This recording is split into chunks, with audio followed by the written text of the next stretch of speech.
Good evening, garden friends. I just got done planting up my herb garden, and apparently my mic was not on. So the whole time I'm talking, it is not recording.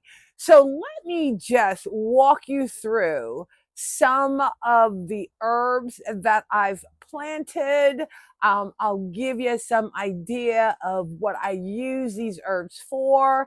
The beauty of it is that it's right off of my screen porch that goes into my kitchen. So it'll be easy access to my herbs. One of the things that I was talking about that didn't record was I was watching the Millennial Gardener, and he was talking about how for herbs, different things that you can do to be successful. And so what I ended up doing was, because this is a raised bed, ended up getting some raised bed soil. And then he also said to put a layer of compost or manure over top of it, and that's what I did. I actually used black cow manure, but I mixed it in with the soil because sometimes not really measuring it out, you can end up putting too much manure in it, and then it ends up burning the roots on the herbs. But one of the things that he was stating, it gives them a good start to being successful. And then the other thing that he mentioned was for topping it off, don't use like the colored mulch. So what I ended up getting was some of the cypress wood chips that I ended up putting on there. And like I said, I'll end up going over with you guys the zones, the sun requirements, the watering that is needed for each of these herbs. So let's go on over ahead. Let me show you what has already been done.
Okay, so you can see my herb garden is planted up. And I think in one of my videos, I had talked about this new raised bed that my husband got for me because, prior to him getting this for me, I wanted to do that, how you take the pallets and then do the lining inside of it and then plant your herbs in there. But he had said it would probably break down on me after a year or so. So he got me this, and this is cedar, and it's lined, So as I stated, I did a mixture of oil with some black cow manure in here, and then topped it off with the pine bark mini chips, so that it'll help retain water. So let's just talk a little bit about what I have in here. Okay, so and what I wanted to show you guys that I was talking about, my chives here. I use chives a lot in cooking, and I had snipped off the bottoms and put them in water. And this was the growth that I have. I ended up having, I think I got 6 in there. And the beauty of those is as they grow, I come out here, snip the greens off, and then it will allow new flush to come through. So I'll be able to have chives all season long. The next is my rosemary. Now, this rosemary was actually in my bigger garden. I thinned some out because we do use rosemary a lot, especially in the summertime. I love it to be on a steak, to give that nice, robust flavor, to it. And then I have the tricolored sage.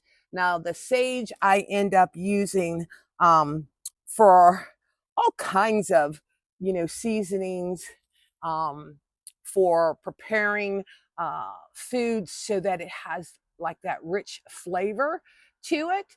And then I have my cilantro. And the one thing about the cilantro, either the leaves or the seeds can be used for cooking. Now, these guys are hardy in zones 2 through 11. They like full sun, but can tolerate shade. And, for tacos, burritos, it just gives that nice added rustic flavor, to your meal. And then I got some oregano and purple sage back here. Now, the oregano, I use a lot of that in my meats and my pasta sauce. It's good for zones 5 through, what is it? 5 through 10 for the oregano. And then the sage is good for that same zone. And then I have some Genovia basil, and then I have some purple basil. And man, we got a nice breeze here, and it just smells so good over here. And the basil is good for any type of Italian meal. And I also make my own pesto. So I can, spread that like on sandwiches, or actually just use the leaves and with some tomatoes and put that on a sandwich. And then I have some English thyme, which that is like really good for soups. I use it a lot in my gravies because I just love the flavor that it ends up getting. Now, this area over here gets morning sun for about 6 hours. And most of these guys in here require 4 to 6 hours. Now, with us being here in Georgia, especially during the hotter months, I more than likely will make a covering for this so that it's not getting that beat you down heat for the herbs. And then another thing with the herbs, like I said, you can make pesto. Some of these that will end up growing throughout the season towards the end of the season, I will clip them back to dry them so that I can make my own dried herbs, and that's the thing, that I want to really embrace this year with my garden. Right now it is the herb garden. We're going to be working on the big country vegetable garden area, where I'm going to have spinach. I'm going to have carrots and what else? We're doing watermelon, we're doing cantaloupe, we're doing green beans, we're doing the cherry tomatoes, we're doing regular tomatoes because, back in the day when I was younger, we canned a lot. We don't eat canned foods. So I will be, processing to freeze my sauce, puree my sauce to make my own spaghetti sauce. We have, what else did I get? Zucchini, so things that, grow really well in the heat, especially this Georgia heat. So it's going to be nice to be able to, grow my own vegetables and, come out here and get fresh vegetables. And we are so trying to encourage our granddaughters to work the soil, to get your sustenance from, because it's just so much better for you. And anything that I'm growing, we will be eating. I mean, we don't have any pets like a rabbit or anything like that, that I could give it to, but everything that I am growing, my goal is to make sure that it is coming onto the kitchen table. So thank you so much for visiting Inspiring Garden Corner, and I look forward to you taking this journey with me, and I look forward to you checking out my next video.